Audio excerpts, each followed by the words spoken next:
Yeah, welcome everyone inside the room and also the online audience as well to our first lecture, the real official lecture about cloud computing and big data. You have noticed the ones before were a little bit warm-up material, so organizational with a prologue, but then also the practical lecture 01, where we just were all getting up to speed with Python, Jupyter notebooks, and a little bit what it means to access remotely these Jupyter notebooks. So today we will basically dive a little bit more into the details in cloud computing and big data, but still as an introductory overview before we dive into, let's say, all the different cloud vendors and all the different principles and concepts of clouds. So let us review what we had the last time when we talked about the practical lecture 01. We essentially said largely the domain of data science today, which motivates a little bit the uptake of cloud computing, which brings us to really usage of big data, is really largely driven by Python, Jupyter. This is a kind of new field called data sciences, but admittedly, we all say it's not something new, right? It's like a mixture of applied statistics, machine learning, data mining, signal processing, etc. However, as you see now basically in job advertisements, data science is on vogue, is very hip. And perhaps one little unique selling proposition, which wasn't there in the past so much in this data science, is really then the massive computing and storage aspect, right? So now today, storage doesn't cost anything anymore, so we can keep all the data that we want, essentially. And also computing gets more and more affordable, especially through cloud computing resources. And we looked at some examples. We had AWS shortly discussed. Today we looked more into Amazon and so on. Then we discussed another cloud vendor called Google Cloud, which is of course also very known in the field, not to be basically misunderstood from Google Colab. That's something different. It's something open. We also will discuss in one of the courses. And then there's MS Azure, which basically also will be your first assignment where we talk about on Thursday. And we had some examples of basically the innovation now that cloud computing has in terms of data sciences, which was this deep learning, if you remember. We looked a little bit on this particular idea because there's really a massive need for computing. You cannot do deep learning on your laptop, right? This is useless to do. Basically, it takes a lot of time on a CPU. You need GPU resources and many of those. And the interesting thing of this deep learning, which are in a way neural networks of steroids, which they already had in the 70s, but now they not only have it deeper, so up to 150 layers of really neurons and so on, now they also have very specific layers. So one of the ideas was to identify these characters or these handwritten digits. And here you really have specific layers that try to carve out features basically out of these images. And then there's another idea of doing LSTMs or gated recurrent units, which are more for sequence data. So in a way, really, the deep learning has very specific models for very specific problems, and all of them have in common that they have a massive footprint here. And this is something what we will see again and again in the course. One of the reasons is the huge parameter set. They have billions of parameters to be, trained over time, iteratively in batches, we call that, and then in larger epochs again and again. And we will talk about this already on Thursday, but then also in these lectures for 6 and 7 when we talk about deep learning. However, the interesting thing is from the access perspective, everything is really like it is local. So you would have a Jupyter notebook, which looks almost like you have an Anaconda with your Jupyter notebook on your laptop. Only the difference that we really saw a little bit were in the URI and essentially indicating us that we go remote, right? So basically not anymore of our laptop. And this is, of course, one of the key paradigms of this cloud computing access, that we want to access remote resources. The devil is in the detail. Of course, we will see in the whole course, there are some, let's say, drawbacks. You have to pay for everything you do in the cloud. I think that's pretty obvious. Otherwise, they don't make money. The lucky thing here in the course, we have educational accounts, so you don't have to pay something. But for a startup, it could mean a lot already if you have, let's say, Jupyter running all day with 4 or 5 GPUs, and one GPU might be $40 or $24 per hour. You quickly accumulate lots of money that you then also need to get back from your customers. Right, so much for the last time. Today is really then the lecture where we think about more the global picture of cloud computing and big data and all the different topics, then linked to here and there, which basically topics we will dive in. We also cover some background, some basics. So after this course hours, you really should know what a many-core and a multi-core chip is. That's very, very basic and needs to be known. It's a bit technical, but not as technical as in the HPC course. And then also we look on the constraints of data, right? Basically data, as I said, storage is cheap. These days, the key problems we have is memory access, right? Filling the computer with data, not storing it, but basically there we have a so-called DRAM bottleneck we have to talk about. So we start a little bit by looking on the big picture, how that all came to play. 10 years ago, 15 years ago, when I was starting in this field, we all called it distributed computing, parallel computing. There was no cloud computing largely. Grid computing came along, which was basically the first steps towards cloud computing as we know it today. And all of this was driven by major technology advances we have to talk about, most notably virtualization. We'll also talk about virtualization later in the course, which is a very key technology in this context. And then, of course, you can imagine when I talked about the data sciences and in general, maybe the cloud offerings today, GPU technologies and many core chips was another big factor in driving the cloud movements. So this is now really something where cloud vendors make a lot of money with. And then we talk a little bit about the structure of the services, although my, let's say, look away from basically 5 years perspective is that all these as a service approaches are actually vanishing, right? There's this kind of very tough structure, infrastructure as a service, platform as a service, and then software as a service. But what you see in the last 5 years, it's really getting more and more intertwined that you cannot do really a hard boundary. And we will talk about it when we have this kind of boundaries discussed. Then the second part, we took basically the view back on basically focus on big data. So what are the key challenges there? So what is big data essentially? Is it just storage, volume, or so maybe also velocity in the game, how quickly data accumulates? Then, of course, along the way, we will always have examples of cloud providers, right? So basically cloud storage services, or in AWS, the infrastructure we will discuss a little bit about, so that you always have a link to those really public cloud offerings. And a little bit on the networking, but much more importantly than the view on this programming model, so that you come out of this course and say, okay, I know what Apache is, this project with Spark and Hadoop and all the map reducers. We will have several lectures on those. And also we talk a little bit about traps. So big data analytics, for instance, is one of the traps targeting causality. There's a little bit of problem there, and we talk about this. And of course, machine learning and deep learning in clouds, which is also an interesting factor. So full pack today, but as I said, it's still something what I could call from 10,000 feet perspective. We have the subsequent course hours and lectures where we then really dive into all the details. We'll do really Jupyter notebooks, practical lectures again, where I show you where it works. So when you think from 10,000 feet perspective, you can imagine a cloud something like this, right? So you would have here a couple of important key considerations: software, hardware, storage, service network. And in a way, it's really a very easy way of usage which made up the cloud. So in former times, it was very complicated to use computers. You need specific logins. You have, let's say, not really nice GUIs or not really a nice user interface. But today, what we really consider as a cloud is this very nice way of, using the services and, of course, swiping your credit card along the way, right? So this is where they make money. That's very clear. The other element in it is this virtualization. You can see that essentially everything what you know a little bit from your laptop functionality gradually moves more and more into the cloud, right? You remember maybe looking movies on your laptop on CDs. Now you do streaming with Netflix, a cloud service.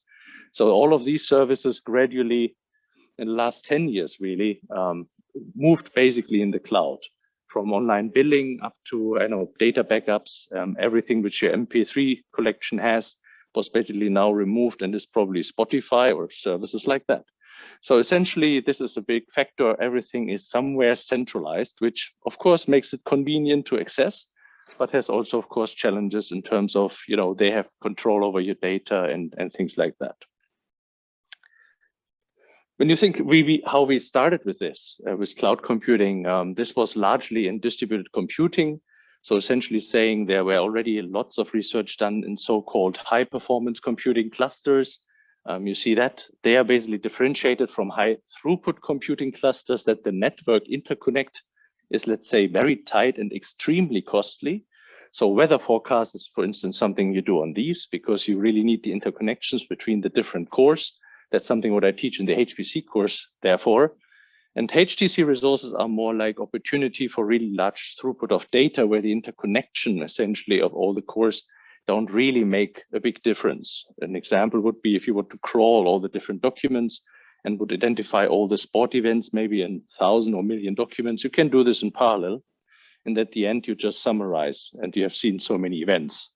Or sentiment analysis on Twitter tweets is the same way. Very, let's say, embarrassingly parallel, we call this. Of course, there was lots of movements in different directions that fueled then cloud computing piece by piece. So one is this Internet of Things that every toaster should in the future getting an IP address. We had the peer-to-peer network. Some people know that probably also from the sharing of elements from Kazaa times, Napster, and so on. And there were lots of different movements in communities that in the one or the other way contributed to the technologies. And one of the biggest, I think, which was then coming and moving to the grid already was then to clouds was the computational grid. So grid computing was very en vogue basically 6 to 8 years ago. We had very large success stories with CERN, for instance, where we find the Higgs boson, and this was only possible basically in Switzerland based on cloud computing and the physics, of course, as well, but also cloud computing and grid computing already contributed largely to the success. And this was already lots of different servers worldwide actually unifying under this goal. And with this distributed computing came into play for the cloud computing that we know today. So again, this is very important that you know this, and it's basically a paradigm of time. So this will not change very quickly. This has been there 30 years ago with high throughput computing and high performance computing. Also, this is a very important question in exams usually. So that's why I want your attention in this slide. It's really important that you know the difference. In HTC, once again, the network interconnect between those cores is not so important. You can have a big hole and all of them are not so nicely connected. This is a HTC, more cloudish resource. And the high performance computing resources usually have a very costly network, very costly interconnect, InfiniBand, which makes it very fast to communicate between those, but also makes a HPC machine extremely costly, right? That's why basically only academic or large institutions can afford this, like Weatherstone, for instance, or the Danish weather system forecast people. Here's a bit another view that maybe puts a little bit of timeline to this. Although I'm careful with timelines here, you never know really when some of the researchers have put out the first things. But you see here really the evolution towards these clouds and how it basically goes a little bit in parallel also with the big web movement we have and also the Internet of Things. Again, everything gets an IP address in the future. You know already the houses that can be steered with Alexa, right? Alexa, close the curtains. Alexa, open the curtains. So all of this is basically parts of our life in the future. And many of these small technologies were fueling it, but there's one that stands out, which is the virtualization one.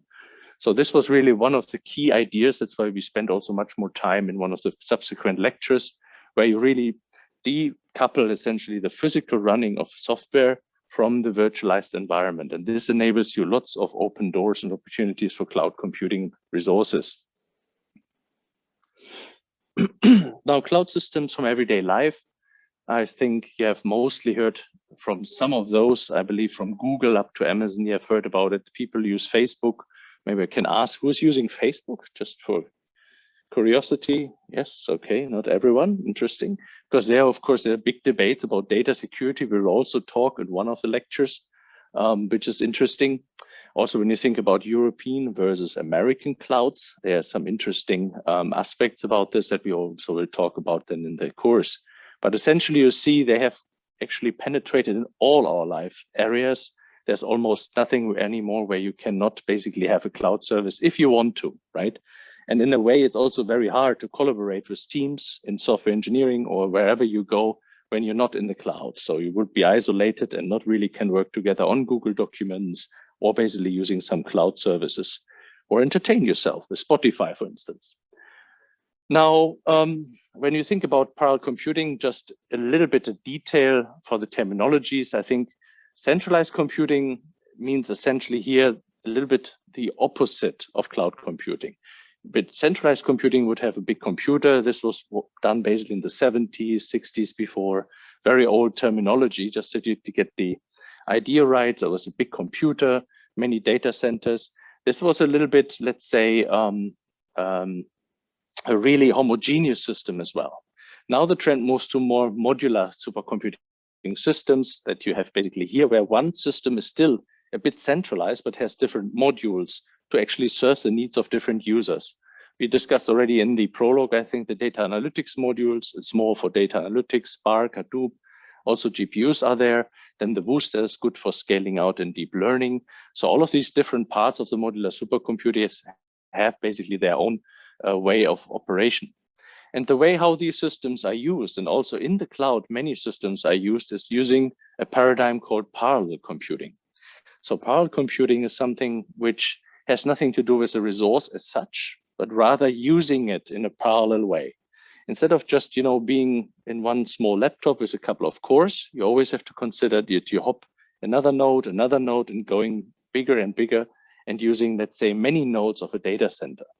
It's not obvious completely to you. We will see it, have a whole lecture about data center design and how that works, but essentially saying that parallel processing has really helped a lot in this endeavor. You see here a little bit how I/O and data would work if you have different processors together used in one application, and you basically have then a big storage pipe, but all of them in parallel work on a problem and can dump the data in parallel. And this was, of course, a huge speed up of technology, a speed up of applications. And that's why in cloud computing and in HPC, these are quite relevant topics. A bit more in the HPC course, because there we really program in parallel, while here we have essentially more the, let's say, cloud usage in our mind, right? Which is a bit more, let's say, encapsulated from the technologies. Then the distributed cloud computing is basically overlapping. So distributed computing started with a couple of paradigms, also SETI at home. Has someone heard that before? SETI at home, BOINC? No, okay, these were like systems 10 years ago, where everybody can share his laptop in the internet, very rudimentary to give, donate the CPU cycles to help a bigger project.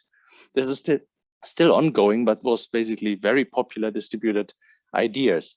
And this was academic at that time. And now over time, by basically maturing the technology, maturing all the protocols and so on, we really came to a more commercial setup. So companies were interested to embark in this journey and basically having connections to almost everything. You think here also the Internet of Things, of course, something which is a future with all these IP addresses everywhere, but also the computational grids, which were already basically having the whole globe connected, were fueling cloud computing in one way or another. But still, the virtual resources that you then have is really something we have to talk about again and again. You will see almost all assignments, almost all cloud users we will see in all the different clouds that we will look at. They all have virtualization as a base. And from there, you do something. And we will talk about it. Here's the idea of this BOINC, the SETI at home. Of course, today they have adopted this also to COVID at home, so you can donate your cycles for COVID research at that point in time. But this was a Berkeley interested open infrastructure where this was really one of the predecessors of cloud computing, fueling it with, let's say, lots of technology, which people used really, and maturing technology and protocols at that time to really contribute to this cloud movement. So also an interesting project if you want, you can also contribute. There are lots of them around. I think if you go to the internet, you can see there are a large number of scientific projects where you can contribute if you have interest. SETI at home is more the search for extraterrestrial life. Now, when I think about cloud computing, then what was the start of this, where people thought, well, maybe when I do a startup or in a company, it doesn't make sense that I have all the computing at my house, especially if I need more. So these were the beginnings of the computing and cloud computing aspects, where we call it infrastructure as a service resources, which were probably the first ones around. So Amazon at that time and still until today provides something called the EC2, the Elastic Compute Cloud, where you basically can come from the outside and get some resources very elastically, dynamically, right? So you basically swipe your credit card in Amazon and just you can get any different CPUs, GPUs, what you want. And this is just plain infrastructure, right? At that time, and basically until today, some people don't want more. They don't want Spotify resources. They want to run them themselves maybe, or they want to just store information on it. So it offers a whole infrastructure of around 300 services, but on the infrastructure level, there might be just 30 or so really limited services which deal just with the plain metal, so to speak, that is offered inside these clouds. And still, there are lots of resources and services. You can monitor your infrastructure. It's very secure, right? So there are different ways how you can secure this infrastructure if you rent it in Amazon. And there are really different, let's say, cost tables. You can see if you're a startup and you need storage in the cloud to be accessed by a game or a game app, you always can see how much would that cost me per hour or per access, per API calls and so on. And you see also it's heavily used. So New York Times is, of course, something which is important. And the interesting idea also is with this that even if you have the infrastructure in house, sometimes you have these peaks. We were talking about the last time that, around Easter or Christmas, you have more shopping. This could be basically meaning that maybe your cloud service is more used. So you need more resources, but only for a very temporary part, basically, of the month. And then you would just rent out new resources and couple them to your own clouds and then basically have more resources. Hence, there's also this the elastic computing cloud idea, right? So that you always can, shrink and up depending on the demand, which makes it to this cloudy, let's say, term in the beginning. And these were really popular and are still until today with auto-scaling technologies. You see, you have there many core GPUs and multi-core CPUs. So we have to talk a little bit about these resources as well. So the multi-core CPU essentially is one of the fastest horses we can get. This is basically the normal chip that we know. There's a couple of cores which are really high frequency, single thread performance or high single thread performance. The problem is there, it cannot get better. When we improve the number of cores, usually you have heat problems that basically do errors. Basically, we are limited in doing these multi-core chips. There are a couple of them around, but we're always talking about, let's say, very minimal improvements. So it's not like putting 100s or another 1,000 on the chip like we do in many core chips. The interesting thing, however, here is that we have different level caches. We have, DRAM, so the memory is very strong with it. The frequency, so the speed of these processors is very strong, but we unfortunately cannot much more improve very much on this. Hence, the trend is going to much more many core processors in the future. So here the many core is basically a little bit different. It's still cores. So we still talk about a heartbeat and the clock frequency of the CPU that does all the arithmetics and the computing. But here we have, let's say, hundreds to thousands of processors on a moderate frequency. So that means the heartbeat is much, much lower, but there are thousands in parallel working on a problem. And that is a many core GPU or accelerator, if you want. You also see, sometimes it's also called the device. You see that on this graphic here. But you see also that the main memory in the CPU is always needed. The CPU can stand on its own, right? A multi-core CPU like this one here in the laptop, it's working happily. It doesn't need a GPU. But every time a GPU, a graphic card, so to speak, which is now used for general purpose computing is used, it needs a host CPU, right? This is responsible for getting the data in. You see there's a little bit the device memory and the main memory are connected. So if you want to fuel the graphic cards with some data to process, for instance, deep learning, also you have to go via the CPU, usually to the GPU. And this is one of the largest bottlenecks we have right now. There are some ideas in large clusters to move from GPU memory directly to GPU memory of another node, GPU direct and so on, of other cards, but these are more advanced topics. Usually this is a very important distinction that you should really know by heart. It's also often in the exam a question. Now, when we have the infrastructure right, the question is how we get the big things right. When we talk about, putting a game out. So that means customer facing. I need really Lego bricks I can trust, right? So here I'm not talking anymore about plain hardware infrastructure, a pizza box, metal, GPUs and CPUs. Here talk about different building blocks of services, a billing service, maybe a storage service, which are all put together in order to make my app rolling. And this could be different services. And we talk about this in the Google Cloud. I think famous examples are Philips Hue, for instance, these with the lights. This is all steered by essentially this Google Cloud. And it needs a whole development cycle. while you probably know from infrastructure, it's a little bit a business of administrators, right? So people that, work in this domain, the administrator, the infrastructure, people can access. The PaaS services, the platform as a services, are usually for developers. So if you want to develop an app somewhere, like Angry Birds we will discuss, or other Roxio games, or basically Philips Hue, they all basically are developers for the app and need building blocks they can trust and rely on. That means we need also to look a little bit on an app engine, a software development kit, much more pointed towards developers. And this is, of course, very nice. So in a sense, you don't have to reinvent the wheel, right? And we have a complete lecture 9 that just talks about these use cases and these platforms. Of course, you have to pay for the usage here and there. So as a startup, you always have to think about, will I basically use this one that's already provided or redevelop myself? But if you redevelop yourself, it's also long development cycle. So maybe it's also lots of costs for, let's say, a guy working on it. These are always these break-even points you have to consider.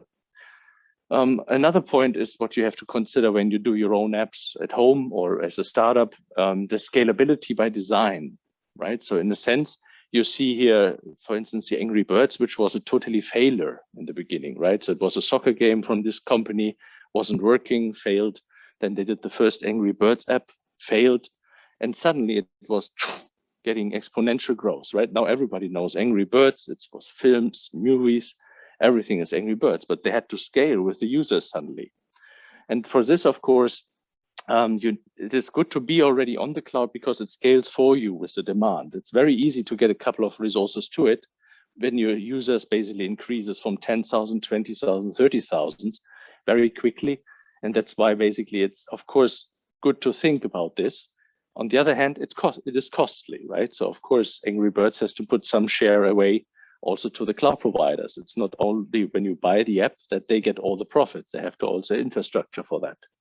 And of course, to understand when you hop on the cloud, when not, is a very difficult situation, especially for startups. Bigger companies just do usually studies. They do a study on AWS, do this for 3 months and see return of investment doesn't work. We do it in-house. But of course, for startups, that's not so easy. It's a major step forward for many. Yeah, we will talk about this in lecture 9 a bit more, just to give you the perspective that not everything is just pure metal and hardware. It's also software, basically. And then at the other end of the scale from infrastructure, you have now these cutting edge services, which we say would be a software as a service layer, where you have an end-to-end software solution. You don't care anymore what CPU is running on or what is the storage. You basically swipe your credit card and use the service. One example, very famous in machine learning and deep learning and so on, is this SageMaker from AWS again. It's also Amazon, but on a much higher layer, right? Indirectly, it uses infrastructure resources, also GPUs and CPUs again. And here you pay that inherently.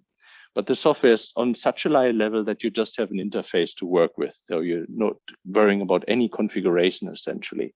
However, it has very strong implementations of algorithms, of data analysis that you could use. And of course, we talk about this a little bit here in lecture 10. But you can imagine the higher the service, then you also have to pay more and more because it's getting, using many different other services underneath you don't even know of. Bucket stores, for instance, indirectly, and so forth. So we will talk about this, but just that you see the different levels now: infrastructure service, platform as a service, software as a service, right? And all clouds have this by these days. Google was a little bit alone in the field of Google platforms a long time, but now basically you see also platform services everywhere. And that's why I said at the beginning of the lecture, essentially these very hard boundaries between these different services are a bit vanishing because the services come along in all these different clouds, 300 of those, and they partly do things which another provider does maybe on the platform service, is then adopted in another with a software as a service. So an interesting aspect of today, and of course you have many, many different examples of those. Here's one video I think is a good idea where you also have different views on these, let's say, different layers. Just think about again when I'm showing this, that this clear separation is not completely existing anymore, but it gives you a guiding light what cloud services are easily available these days. So let's have this funny guy. This time it's not an NVIDIA video or something like this, but a funny guy share some insight.